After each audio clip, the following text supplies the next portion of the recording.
Okay, now let's talk about system plugin interfaces. So basically, Gazebo Sim, the system part of the Gazebo Sim, offers lot more option to configure, to set up your parameters, to get your SDF things, and then you get your entities, and then there are certain things as there on pre-update, post-update, and updates. So let's discuss those. So if you ever see this, whenever you start writing any code, you will see that this direct class move model, this is just an example like that, there will be others. So this is basically inheriting from system. It is public inheritance. It is inheriting the system because it's a system plugin, so we'll need to inherit system, right? Same goes with configure. So it inherits configure, and then it inherits pre-update, then update, and post-update. So there are, what are these options, this actually does. So because it's a system plugin, we'll need to have this option for sure. Then these are optional things. They are there for different purposes. Okay, then even on the registry you need to mention this all the steps that the system that you even define on the start, the same configuration and pre-update. And here I've commented out this too because we are not using it. Let's understand what is the purpose of all of this. Okay, so if we little bit go down, the iSystem configure actually gives you a function of configure. So this is how actually configure looks like. So mainly this has this entity, and then it has SDF. So these are two different input parameters, and what's their use we'll gradually understand in coming up videos.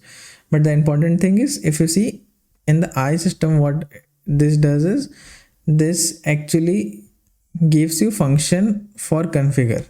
Same iSystem pre-update, basically this last word of this is the function name of this. Same goes with update and post update. So what are these actually, and where you can find this up in the code? So if you go, because this all are part of systems, if you go inside Gazebo Sim repository, I can show one of the example. So basically this is Gazebo Sim. Inside this we are in iSystem configure. You will see, let's find out the configure. This is where the configure is, and the important thing is this is a pure virtual function. Because this is a pure virtual function, I hope you understand what is pure virtual function. If you do not, then what this pure virtual function does is, when you are using it on a derived class, you need to define it properly. Because of that, wherever we derive this, so this is base class and we are deriving onto this derived class, so then we need to give fully define that function. So this is pure virtual function, so we need to define it on our derived class. For that reason we need to define this, and when we start learning more about different plugins, by example, you will understand how these things work. But let's first understand what is their use case. Same goes with others as well. If I open pre-update, when you see this just has one function. This entire class, this is just a class, right? So it has this just one public function. Its name is pre-update, and it has this all information that we need to define on our derived class. It's just a copy paste, and it gives you access to the entity component manager. This is very important. We will understand in coming up videos, and like this. So what actually they all do? So I hope you understood. First of all, this that these are all pure virtual function. We have to define them in our derived class, but it's not necessary that you need to have all of them, right? Like here I do not have this too, but why I do not have this too, or why just I had this configure and pre-configure. There should be some functionality that they are doing on the system, right? So let's see that. So if you see this, so this configure itself, its name suggests that this set up the configuration for you. So basically you can set up your SDF thing and then other related thing to it. And the important thing is, it just runs on a start, just runs once, and it has read and write both access, read and write access to the component. Okay, so to the component, it can read and write on the component. So it can do both. It can read and then it can write on the component. And then this pre-update. So it's not necessary that you always need to have all of this. You can even have few of this, or you can have none of this. I mean none, then how would you going to use system? But you can have any one of this, or you can have one, two, or all three or four of them. It depends on what you're actually writing for. Okay, so for example, this pre-update, it's for read and write access. So basically this is there when you want to read something from the component, also write on the component. And this update is also same, but this just gets defined once, and then the reset also get defined just once at the time when you press pause or you press the reset button. Not on pause, sorry, only on the reset. That only works on the reset. It also has read and write access, but the post update part, it doesn't have a read and write access. Why?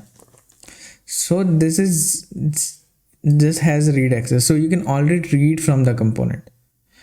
You can't write on the component, you can just read, you can't write on the component. Okay, so that's important, that it can just read from the component. This is generally done when you are using sensors and other related stuff, when you just want to read the component, or once your update is done, you want to just read what is going on. So these three can run in a loop, like it, all of them runs in a loop. For example, if you have this, or if you have this, or generally we have one of them or we have two of them, we don't use all of the three together.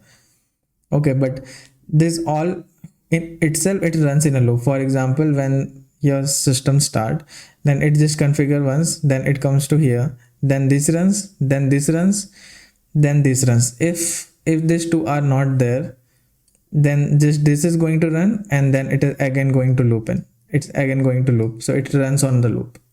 Okay, so, and what is the purpose of update, and where should we use update and pre-update? Update is generally used when we are making any changes on physics related stuff, or this is done when you are reading or writing on the component, like if you're applying force, or if you're applying velocity onto a model, or you're applying something onto a link or something, then you're basically writing on it, right? So then you need to use this pre-update, and this pre-update runs before the update, right? So that means that even before even physics is going to configure, you have this. So everything that you want to run before physics, then you use this. If you want to run with physics, then you use this. And if you want to run this current stated after physics, then you run this. This is before physics. At the time when physics is running, you want to have this, then you run update, and when you want to run it after physics, then you use this post update. I hope this is also clear, and the same things I have written over here.